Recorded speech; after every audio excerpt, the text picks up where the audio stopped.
Assalamualaikum warahmatullahi wabarakatuh. Perkenalkan, Waalaikumsalam. Waalaikumsalam warahmatullahi wabarakatuh. perkenalkan dari kelompok 3 akan mempresentasikan hasil diskusi dari kelompok kami.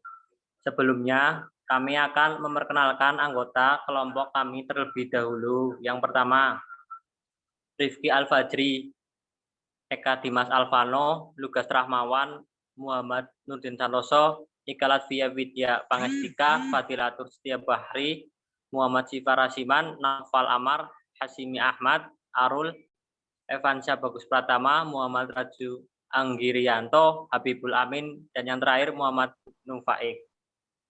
Next slide.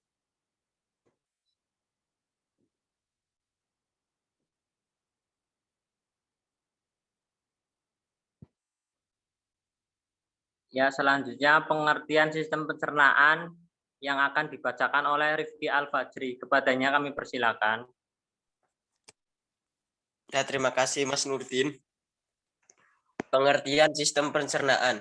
Sistem pencernaan merupakan sistem yang memproses, mengubah makanan dan menyerap sari makanan yang berupa nutrisi-nutrisi yang dibutuhkan oleh tubuh. Sistem pencernaan akan memecah molekul makanan yang kompleks menjadi molekul yang sederhana dengan panduan enzim sehingga mudah dicerna oleh tubuh. Sistem pencernaan mengolah makanan sehingga dapat diserap dan digunakan oleh sel-sel tubuh secara fisika maupun secara kimia. Next.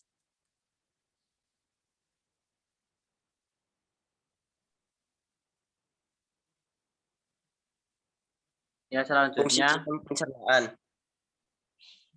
Fungsi utama dari sistem ini adalah untuk menyediakan makanan, air, dan elektrolit bagi tubuh dari nutrien yang dicerna sehingga siap diabsorpsi.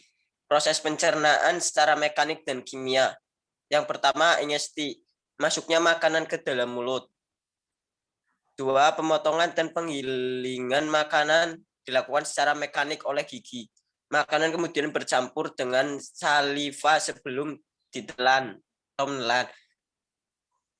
Yang ketiga, peristalsi, gelombang kontraksi otot polos involunter yang menggerakkan makanan tertelan melalui saluran pencernaan.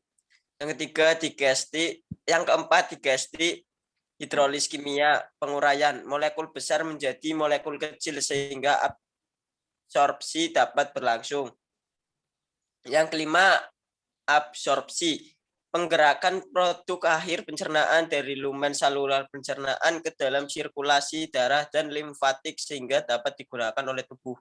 Yang terakhir, egesti, defekasi, proses eliminasi zat-zat yang tidak tercerna juga bakteri dalam bentuk feses dari saluran pencernaan. Next slide. Next. Ya, selanjutnya organ pencernaan manusia yang akan dibacakan oleh Dimas. Kepadanya kami persilakan. Monggo Dimas.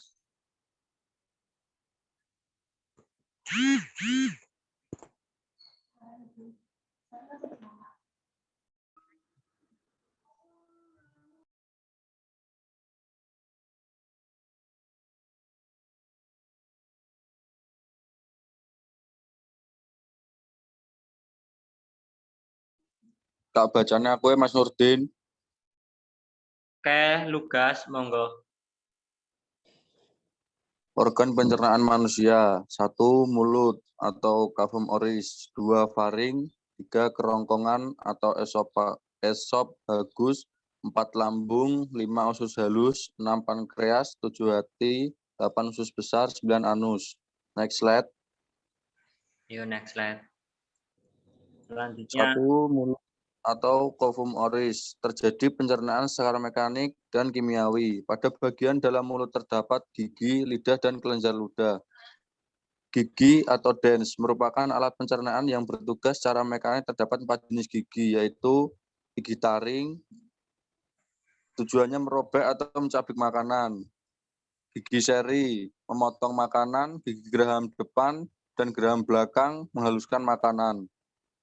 Lidah, permukaannya kaya akan papila atau tonjolan lidah yang sangat banyak mengandung kuncup pengacap, berfungsi untuk pengaduk makanan, membantu proses penelanan makanan sebagai alat atau organ pengecap, membantu membersihkan rongga mulut, membantu untuk berbicara atau bercakap-cakap, terbagi menjadi beberapa daerah rasa antara lain asin, manis, asam, dan pahit. Kelenjar ludah atau glandula salivalis, menghasilkan air liur atau air ludah. Salivia yang bersifat pekat dan licin. Salivia ini banyak mengandung lendir atau musin dan enzim pitalin atau arilase. Enzim pitalin memiliki pH sekitar 6,8 sampai 7,8 dengan suhu 30 derajat Celcius.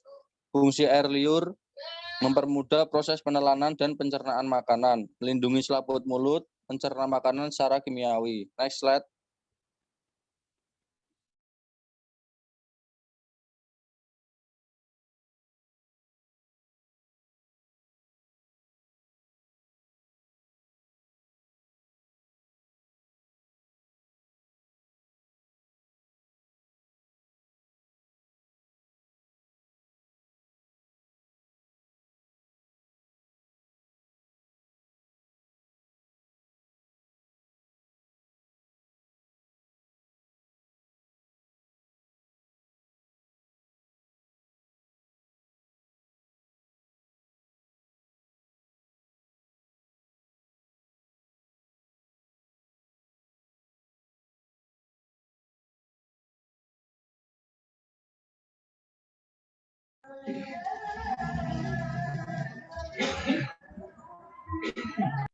Selanjutnya kerongkongan yang akan dibacakan oleh Ika.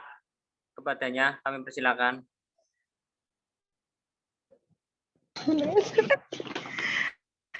Tiga kerongkongan atau esopagus. Esopagus atau kerongkongan adalah tabung tube berotot vertebrata yang dilalui sewaktu makanan mengalir dari bagian mulut ke dalam lambung atau ventrikulus dengan panjang sekitar 20 sampai 25 cm. Makanan berjalan melalui esofagus dengan menggunakan proses peristaltik atau peristaltis. Dinding kerongkongan atau esofagus ini terdiri atas 3 lapisan, yaitu A. Tunika mukosa. Tugasnya menghasilkan mukus atau lendir. B. Tunika submukosa. Bertugas terdapat jaringan ikat kolagen dan elastis, ujung kapiler darah, dan ujung saraf. C. Tunika muscularis, mengandung otot polos dan jaringan ikat gerakan peristaltik pada kerongkongan.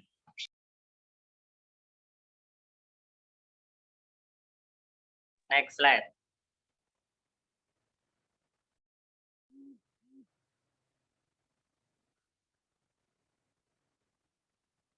Ya, selanjutnya lambung atau ventriculus yang akan dibacakan oleh Fikri. Monggo Fikri. 4. Lambung atau ventriculus. Lambung atau ventriculus merupakan organ kantung besar yang terletak di rongga perut agak ke kiri. Dinding lambung tersusun menjadi 4 lapisan, yaitu yang A, lapisan peritoneal atau lapisan serosa, merupakan lapisan terluar dari ventriculus yang berfungsi sebagai lapisan pelindung perut. Yang B, lapisan berotot yang terdiri dari 1. Kardiak, merupakan bagian atas ventriculus yang berhubungan dengan esofagus dan hepar. 2. Fundus, merupakan bagian tengah ventriculus yang bentuknya membulat. 3. Pylorus, merupakan bagian bawah ventriculus yang berhubungan dengan intestinum tenue.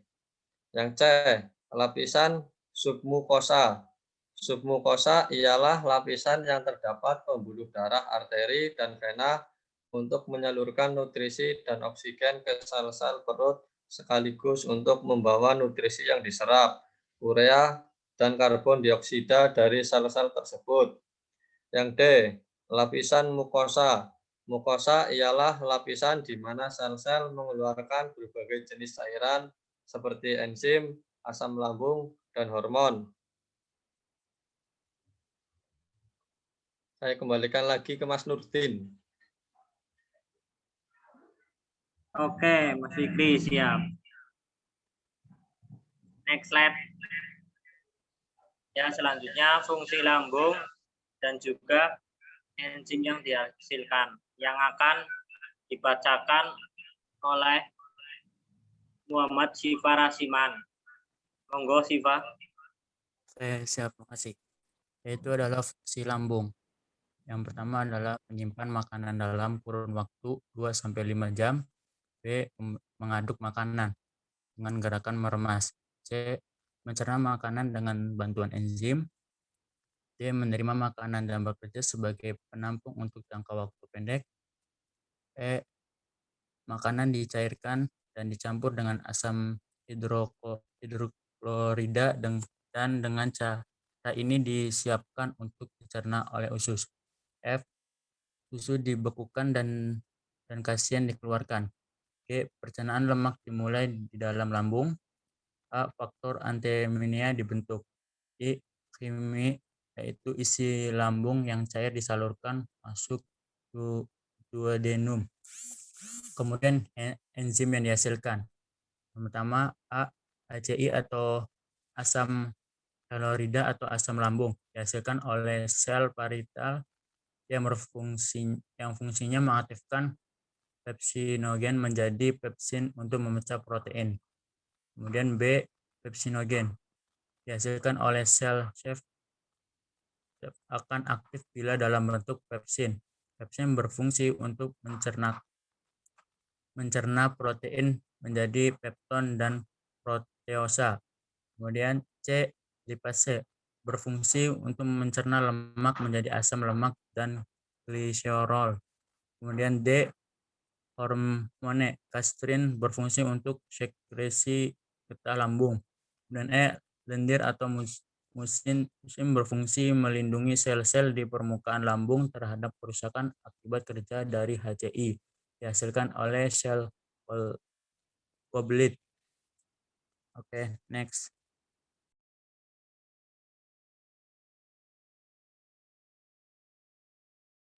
Ya, selanjutnya usus halus atau intestinum tenue yang akan dibacakan oleh Naufal Amar. Monggo Naufal Amar. Ya, yang selanjutnya yaitu usus halus atau intestinum tenue. Merupakan saluran panjang sekitar 8,25 meter dan dibagi menjadi 3 bagian utama yaitu duodenum, jejunum, dan ileum. Duodenum atau usus 12 jari merupakan usus halus yang berbatasan dengan ventriculus.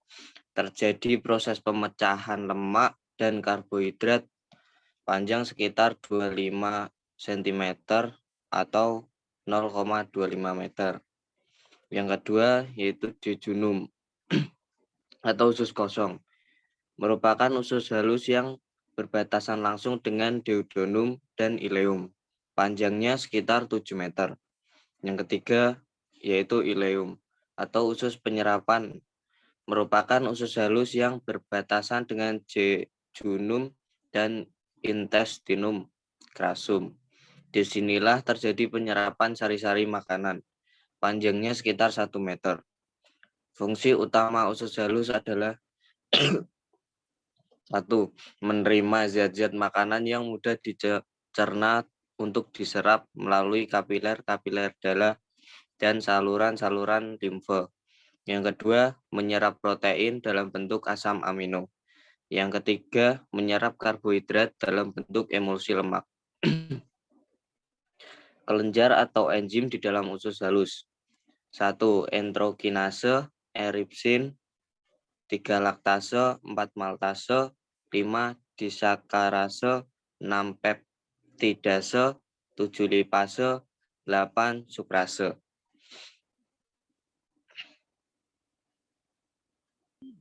Ya, next slide. Ya, selanjutnya pankreas yang akan dibacakan oleh Hasimi Ahmad. Monggo Hasimi Ahmad. Yang 6, pankreas terletak dekat ventriculus atau rongga perut sebelah kiri, yaitu di antara duodenum dan limpa, dengan panjang sekitar 15 cm dan lebar 5 cm. Kelenjar pankreas menghasilkan 1. Hormon insulin untuk mengatur atau menurunkan kadar gula dalam darah.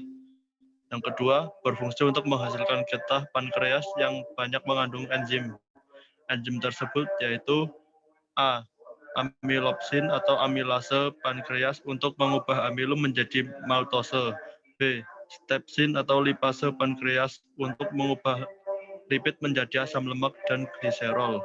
C. Sinogen dengan bantuan enterogenase akan diubah menjadi tripsin. Tripsin berfungsi memecahkan pepton menjadi asam amino. D. Karbohidrase pankreas berfungsi mengubah disakarida menjadi minosakarida. Disakarida yang penting adalah base, sukrase, laktase.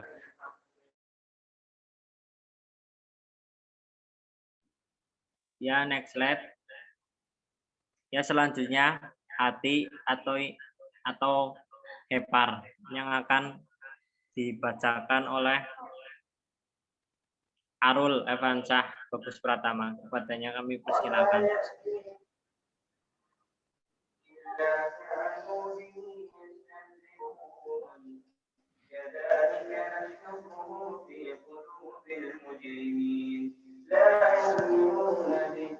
Arul.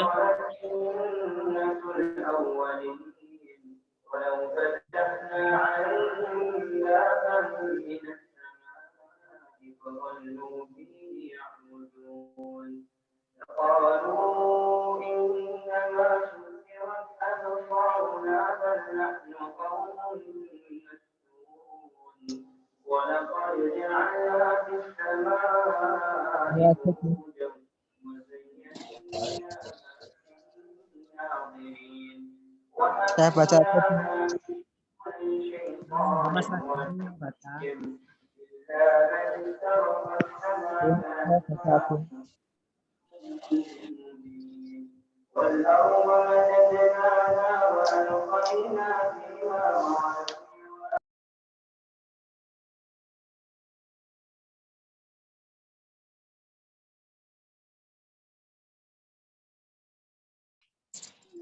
Saya baca aja Mas Nurdin. Ya, monggo Mas Radhi.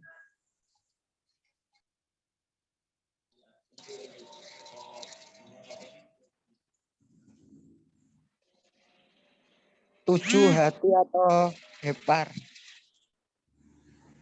Hati terletak di dalam rongga perut sebelah kanan di bawah sekat rongga dada, menghasilkan cairan empedu atau bilus yang ditampung dalam kantung empedu vesica velea.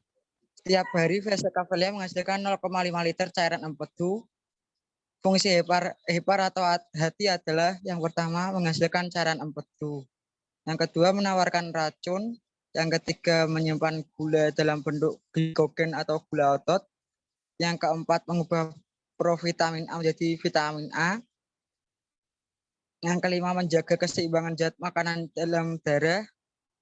Yang keenam mengubah kelebihan asam amino menjadi urea untuk dikeluarkan dari tubuh. Fungsi empedu untuk mengemulsikan atau memecahkan lemak, kemudian membunuh kuman-kuman dalam saluran pencernaan bagian atas. Next slide. Ya, selanjutnya usus besar atau intestinum mayor yang akan dibacakan oleh Habibul Amin. Monggo Habibul Amin. Siap. 8. Usus besar atau intestinum mayor. Usus besar atau duodenum merupakan saluran panjang dengan permukaan dinding yang mengalami penyempitan dan penonjolan serta merupakan terusan dari usus halus. Panjang usus besar plus minus 1,5 meter dengan lebar 5-6 cm. Bagian-bagian usus besar yaitu A. Caecum atau caecum merupakan pertemuan antara usus halus dan usus besar.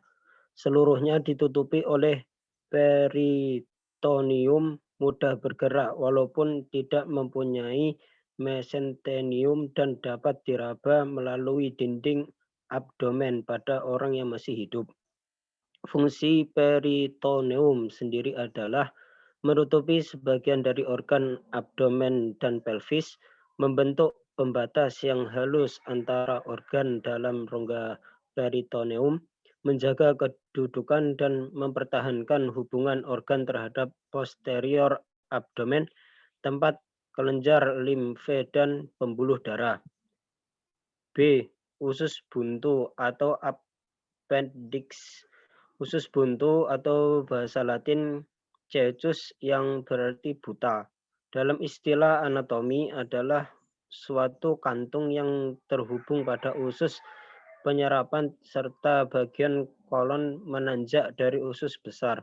Bisa juga diartikan sebagai bagian dari usus besar yang muncul seperti corong dari akhir caecum mempunyai pintu keluar yang sempit tapi masih memungkinkan dapat dilewati oleh beberapa isi usus.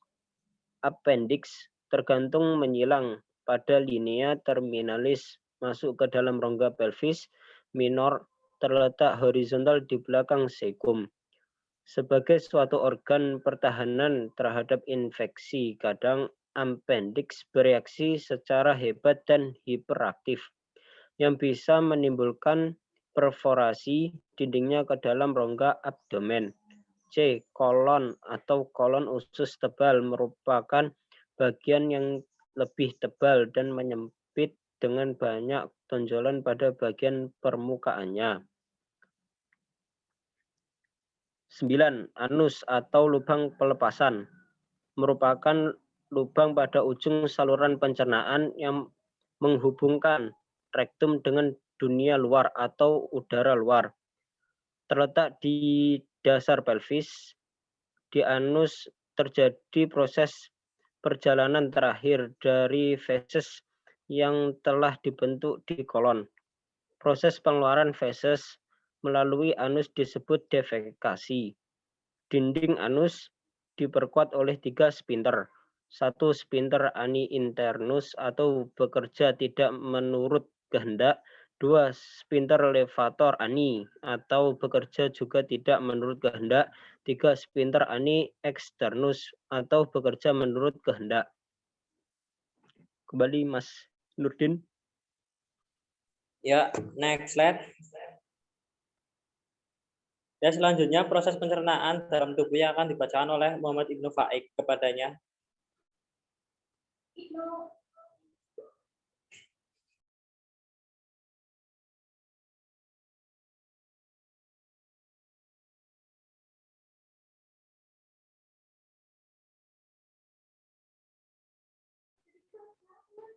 Monggo Ibnu.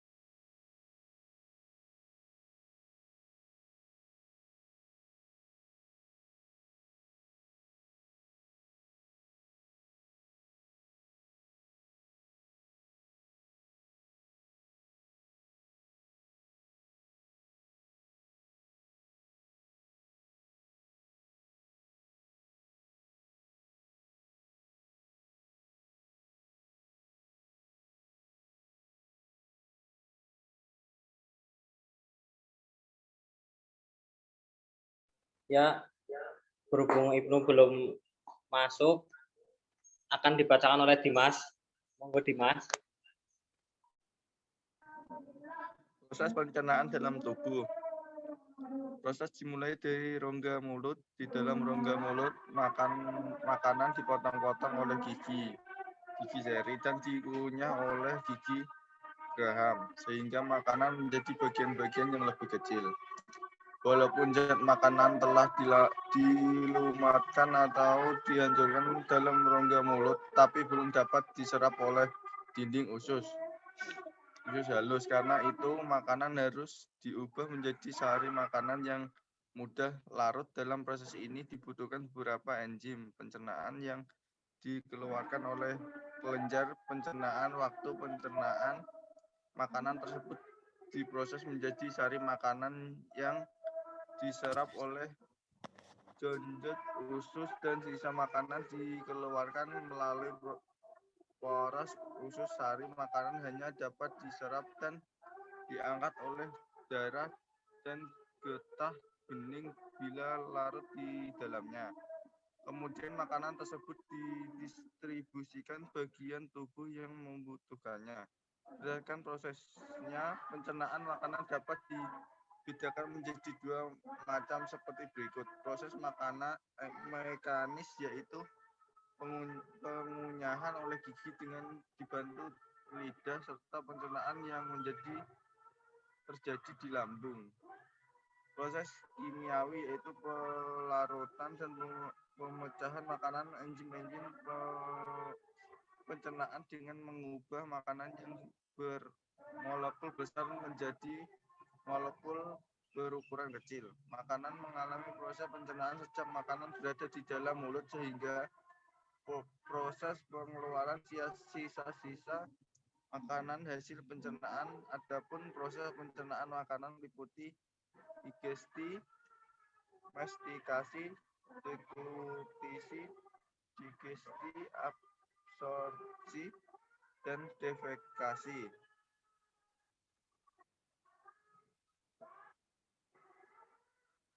Proses pencernaan dalam tubuh. Proses dimulai dari rongga mulut. Dalam rongga mulut, makanan dipotong-potong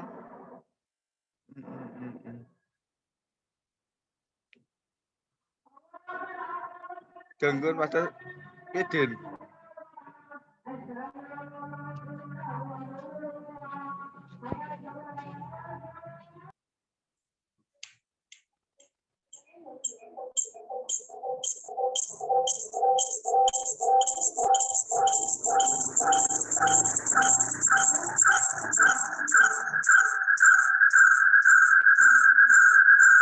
Oke, next slide. Selanjutnya kesimpulan yang akan dibacakan oleh Muhammad Ibnu Faik. Kepadanya kami persilakan. Kesimpulan, proses pencernaan adalah proses perubahan makanan dari bentuk kasar, kompleks, menjadi bentuk yang halus sederhana, sehingga dapat diserap usus. Proses pencernaan pada manusia dibedakan menjadi pencernaan secara mekanik dan pencernaan secara kimiawi. Pencernaan secara mekanik yaitu mengubah makanan dari bentuk kasar menjadi halus. Sedangkan pencernaan secara kimiawi yaitu pencernaan dengan bantuan enzim. Yang kedua, sistem pencernaan berfungsi untuk menyediakan makanan, air, dan elektrolit bagi tubuh dari nutrien yang dicerna sehingga dapat diabsorpsi. 3. Organ pencernaan pada manusia terdiri atas mulut, faring, kerongkongan, lambung, hati, pankreas, usus halus, usus besar, dan anus. 4. Proses pencernaan makanan meliputi ingesti, mastikasi, deglutisi, digesti, absorpsi, dan defekasi.